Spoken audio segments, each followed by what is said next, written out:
好，来继续来看加拿大28号举行着联邦大选，现任的总理也就是自由党的党主席卡尼，主要的诉求是反川普，结果是顺利来当选。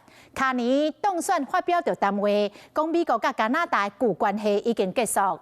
讲川普伫咧加拿大投票的同一天，又过来铺文，讲希望加拿大会当将做美国第51个州，这是互加拿大的民众真火大，刺激着730万人提前来投票，创下着纪录。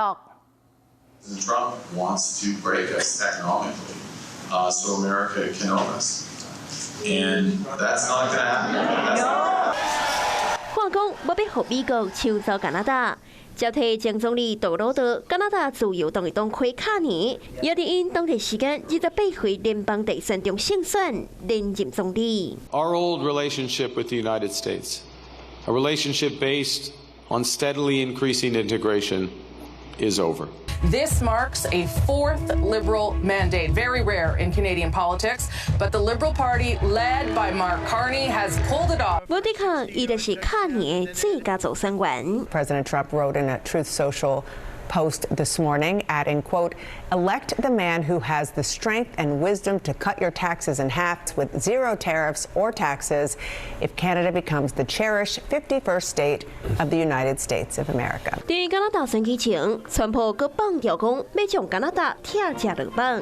加拿大民众讽刺激到有730万人提早投票，创下历史上上侪人当票的纪录。 Because Trump is, I'm sorry to say, and he shouldn't even be president of the United States.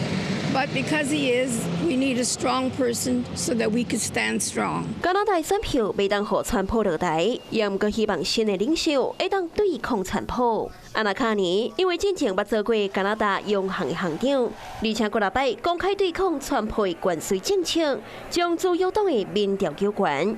问题个输互保守党27%，伫短短时间内纠到剩3%，落尾拼过对手。 There's been a lot of criticism of Pierre Poilievre for failing to understand the Trump factor, the tariff factor, as being what really is driving this election. 有党内人士分析，川普所造成的威胁，互老一end的选民感觉到主权的危机。虽然保守党主打民生牌，吸引到不少少年选民，也毋过也因为安尼，嘛失去到老一end的票仓，落尾败选。